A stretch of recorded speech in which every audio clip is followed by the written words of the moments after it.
Today is March 2nd. Welcome to Big Book Daily. My name is Rob. I am an alcoholic. It's a thrill, honor, and joy to be here with you today as we journey through the Big Book of Alcoholics Anonymous and the 12 Steps and 12 Traditions.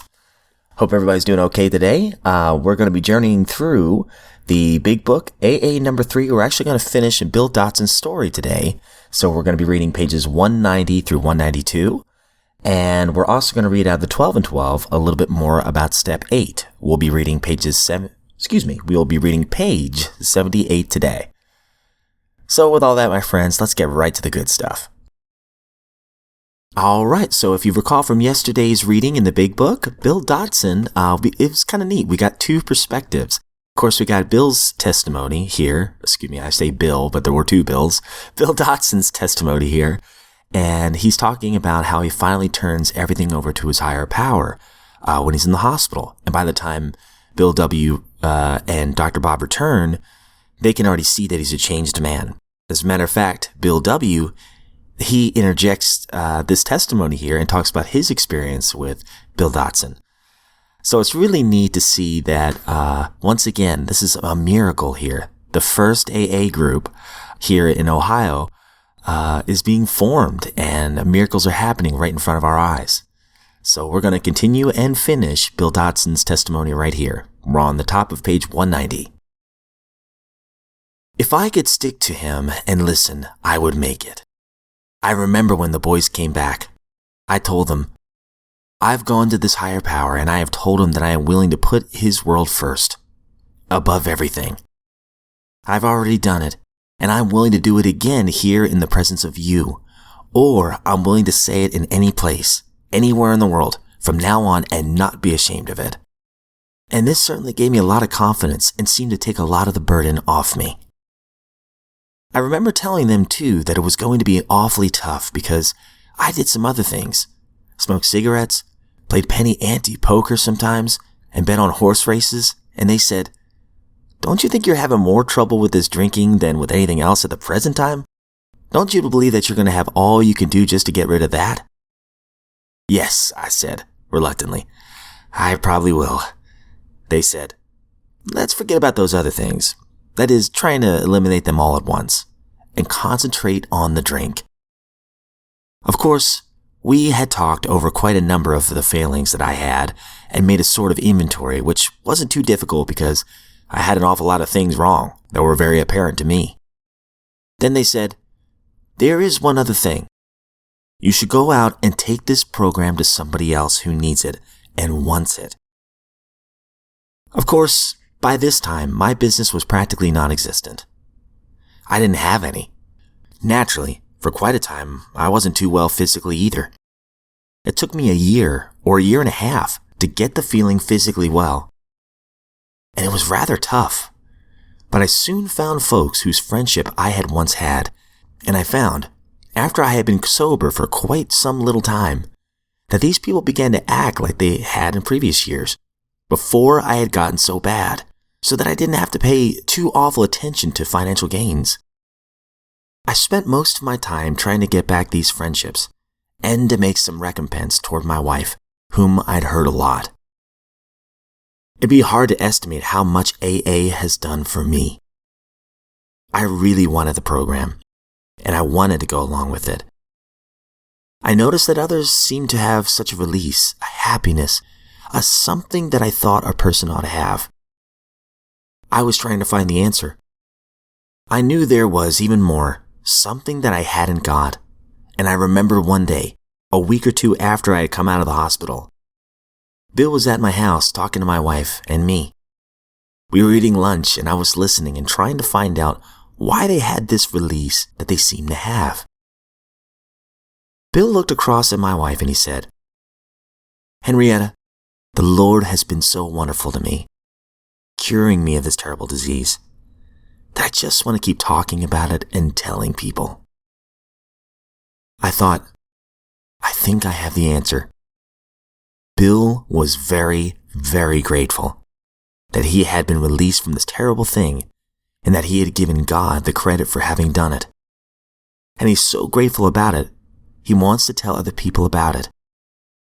That sentence, the Lord has been so wonderful to me, curing me of this terrible disease that I just want to keep telling people about it, has been a sort of golden text for the AA program and for me. Of course, as time went on, I began to get my health back and began to be so I didn't have to hide from people all the time. It's just been wonderful. I still go to meetings because I like to go. I meet the people that I like to talk to. Another reason I go is that I'm still grateful for the good years that I have had. I'm so grateful for both the program and the people in it that I still want to go. And then, probably the most wonderful thing that I have learned from the program, I've seen this in the AA grapevine a lot of times. And I've had people say it to me personally. And I've heard people get up in the meetings and say it. It is this statement. I came into AA solely for the purpose of sobriety. But it has been through AA that I found God. I feel that that is about the most wonderful thing that a person can do. Wow, what a beautiful ending to this testimony. I definitely want to come back to this in just a minute. All right, my friends, so yesterday in the 12 and 12, we began our focus on step 8, which is we made a list of all persons we'd harmed and became willing to make amends to them all.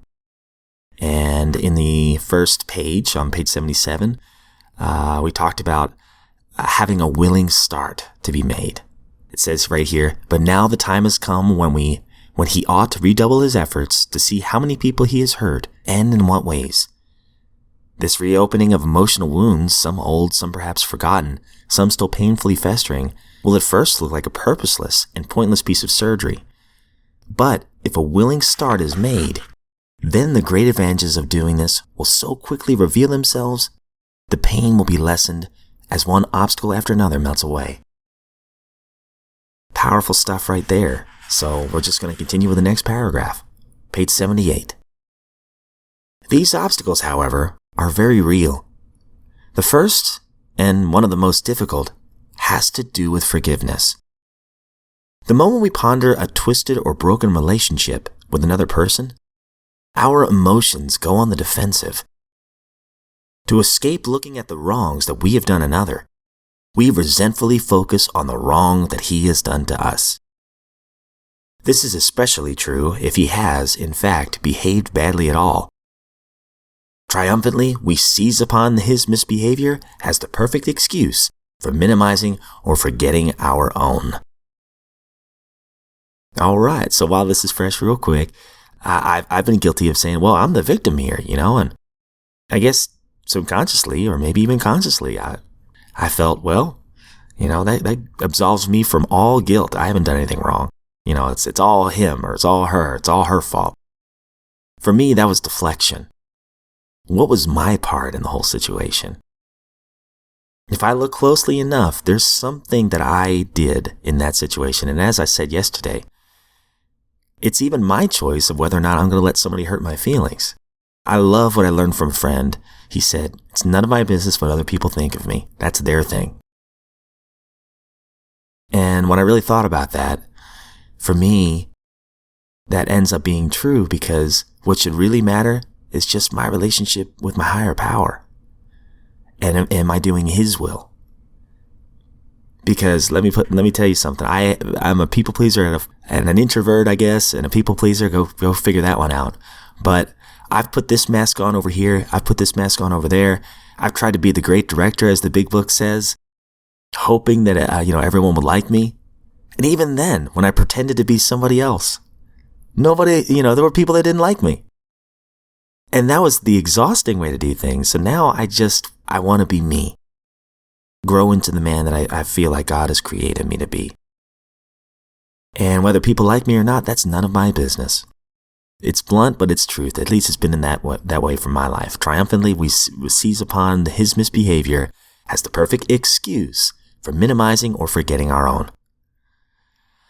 All right, so moving on to the big book, I absolutely love what Bill W. said. The Lord has been so wonderful to me, curing me of this terrible disease, that I just want to keep talking about it and telling people. That's my life right now. I can so relate to what Bill W. is saying. I don't know why I've been given this second chance. I guess it's grace. But I just want to tell people, and sometimes I can get a little overzealous. I got to back off sometimes. But I'm just so grateful. And I've heard from friends before that a grateful heart will not drink. And gratitude has been one of the words I've really tried to focus on in recent years. To look for the good. And there's so much when you start looking for it that you'll find. And I love that Bill W. urges Bill Dotson, hey, go out there and help other people. And then finally, the last part of the chapter, it says, I came into AA solely for the purpose of sobriety, but it has been through AA that I have found God. I could not agree with Bill Dotson more. I feel that that is the most wonderful thing that a person can do. Wow. It's so much more than just not drinking. And I'll leave it at that. Guys, I hope you all have a great day. It's an honor, thrill, and joy to be here. I don't speak on behalf of AA, any other sect or organization. I am just a guy. Not a professional narrator, as you can already tell. I am just a guy. A grateful, very grateful, recovering alcoholic. I hope you all have a great day, and I look forward to seeing you back here tomorrow.